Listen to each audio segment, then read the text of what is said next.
হিন্দুদের যতগুলো ধর্মগ্রন্থ পড়বেন মূর্তি পূজা করতে হবে, একটাও জায়গাতে লেখা নাই। কিন্তু তারা আজকে করে কি করে না।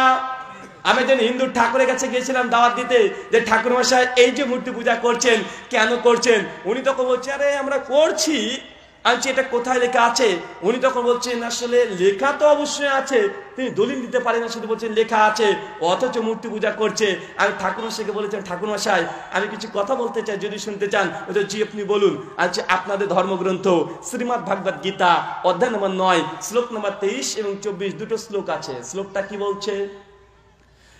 या ओपि अन्य देवता भक्ति जे जानन्ते श्रद्धानि तते ओपि मम कुन्ति जे जानन्ते अबादि पूर्वकम या ओपि हे अर्जुन, যারা সত্যিকারের ঈশ্বরকে বাদ দিয়ে অন্য দেবতা অন্য অন্য দেবতাদের পুজো করে, অর্চনা করে, না সুকাম না সিদ্ধাম না বনাতি না পরম গতিম, এই ব্যক্তি কখনোই সুখ লাভ করতে পারে না। সুখ লাভ মানে মোক্ষ লাভ, মোক্ষ মানে জান্নাত যেতে পারে না। কোন ব্যক্তি যে এক ঈশ্বরকে বাদ দিয়ে অনেক দেবতার উপাসনা করে। ঠাকুর মশাই তখন কথা শুনে আমার মুখে দাড়ি দেখে ভাবছে কি আবার তো হুজুর আবার মন্ত্র পড়ে কেন? উনি মূর্তি পূজার সামনে দাঁড়িয়ে আছেন, মন্দিরে আছেন, মন্দিরে গিয়ে শুধুমাত্র বলছি, ঠাকুর মশাই আপনি যে মূর্তি পূজা করছেন এটা কি আসলে আপনার ধর্মগ্রন্থ দ্বারা অনুমোদিত? উনি তখন বলছে, আসলে এগুলো তো করি তো আমরা, মানে উনি দলিল দিচ্ছে না, করি তো আমরা। আমি যখন বলছি গীতাতে কথা লেখা আছে যারা এক ঈশ্বরকে বাদ দিয়ে অন্য দেবতার উপাসনা করে, অনেক দেবতা উপাসনা করে, তারা কখনোই স্বর্গে যেতে পারবে না। দ্বিতীয় আর একটি মন্ত্র তাকে শুনলাম, শ্রীমদ ভাগবত গীতা অধ্যায় নম্বর 7 শ্লোক নম্বর 20, ওং শ্রী পরমাত্মে নমঃ নমঃ কামানাস্তে নাস্তে গণাঃ প্রপদান্তে দেবতাঃ তাম তাম নমনাস্তে প্রকৃতিনিয়তশয়া।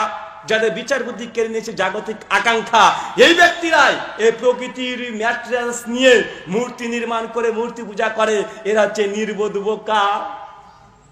যখন এই কথা বলেছি, ঠাকুর মশাই কোনো কথা বলেন না কেন? উনিও জানেন যে মূর্তি পূজা করা ওদের ধর্মগ্রন্থ দ্বারা অনুমোদিত নয়, কিন্তু তারা করছে কি করছে না? এখানে উল্টো নীতি ছিল, মূর্তি পূজা করা যাবে না।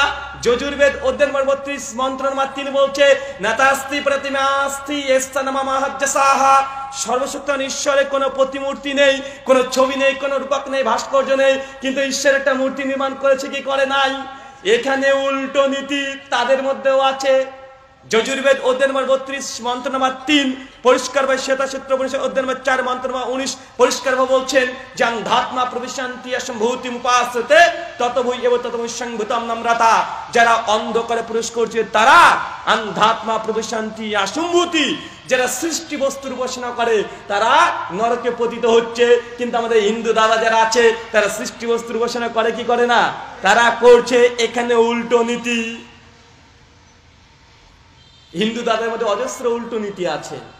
গির্জা দেখেছেন, খ্রিস্টানদের গির্জা, জিজাস ক্রাইস্টের যীশু খ্রিস্টের মূর্তি নির্মাণ করে পুজো করে না? তারা করে, খ্রিস্টানদের মধ্যেও আছে।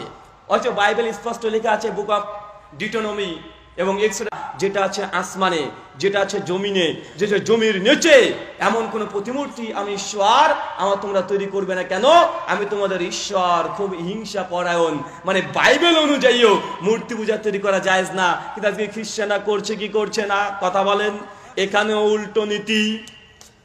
সেই মুসলিম কিতাব জানায় হাদিস 2225 আলোচনা বলছে, আলী যাও মদিনার অলিতে গলিতে, ছাড়বে না কোনো ছবি মূর্তি, যা দেখবে ভেঙে চৌচির করে দিবে, একদম সমান করে দিবে। মুসলিমরা কবর এখন উঁচু করছে কি করছে না? এখানে উল্টো নীতি। বিশ্বনবী বললেন, যত উঁচু কবর আছে সব ভেঙে চৌচির করে দিতে হবে, যত ছবি মূর্তি আছে সব ভেঙে চৌচির করে দিতে হবে। অথচ ভাই মুসলিমদের কবর আজকে উঁচু হচ্ছে কি হচ্ছে না? হচ্ছে। কবর আজকে পুজো হচ্ছে কি হচ্ছে না? যখন আমরা মূর্তি পূজার বিরুদ্ধে বলি, হিন্দু দাদাদের ধর্মগ্রন্থ থেকে মুসলিমরা খুব খুশি। রুহুল আমিন ভাই খুব সুন্দর কথা বলে।